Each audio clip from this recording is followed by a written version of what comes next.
नमस्कार शेतकरी बंधूंनो, गेल्या काही वर्षात जमिनीच्या आरोग्याकडे दुर्लक्ष होत आहे. तसंच जमिनीची उत्पादकता अनेक कारणांमुळे कमी होत आहे. यामध्ये जमिनीमध्ये सेंद्रिय खतांचा अभाव, रासायनिक खतांचा असंतुलित वापर, पाण्याचा अयोग्य वापर यामुळे जमिनीचं आरोग्य बिघडत आहे.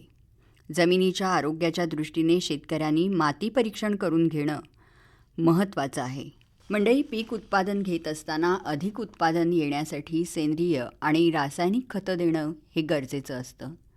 त्या दृष्टिकोनातून कोणत्या पिकासाठी किती प्रमाणात कोणती खतं दिली पाहिजेत याची माहिती घेण्यासाठी माती परीक्षण करावं.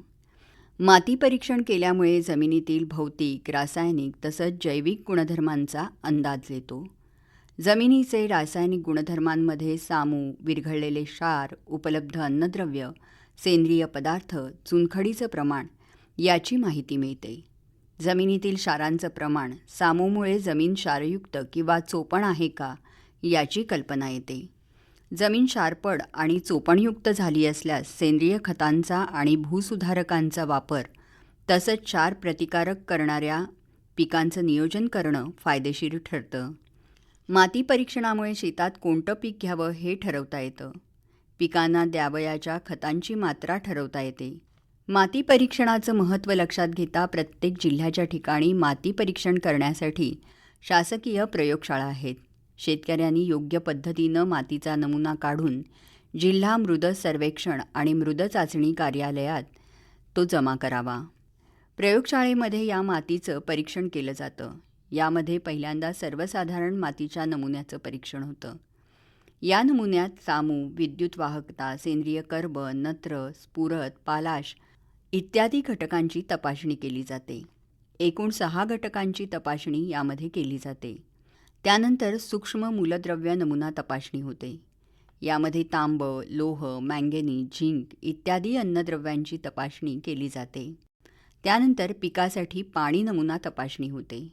यामध्ये सामू, विद्युत वाहकता, calcium, magnesium, sodium, chlorine, carbonate, bicarbonate, sulphate, एकूण विद्राव्य क्षार, सोडियमचे इतर कटायनाचे प्रमाण इत्यादी घटक यामध्ये तपासले जातात. मंडळी, पिकाच्या उत्पादन वाढीसाठी जमिनीमध्ये एकूण 16 अन्न घटक योग्य प्रमाणात उपलब्ध असणं गरजेचं असतं. यामध्ये मुख्य अन्न घटक, दुय्यम अन्न घटक, सूक्ष्म अन्न घटक, नैसर्गिकरित्या उपलब्ध होणारे अन्न घटक. मुख्य अन्नद्रव्य घटकांमध्ये नत्र, स्फुरद, पालाश तर दुय्यम अन्न घटकांमध्ये कॅल्शियम, मॅग्नेशियम, गंधक आणि सूक्ष्म अन्न घटकांमध्ये लोह, मंगल, तांब, जस्त, मॉलिब्डेनम असतात. नैसर्गिकरित्या उपलब्ध होणाऱ्या अन्न घटकांमध्ये कार्बन, हायड्रोजन, ऑक्सिजन आणि क्लोरीन हे अन्न घटक पीक उत्पादन वाढीसाठी महत्त्वाचे असतात. तेव्हा मंडळी, या सगळ्याचा विचार करता आपल्या मातीतील घटकांची तपासणी ही किती महत्त्वाची आहे हे तुमच्या लक्षात आलंच असेल.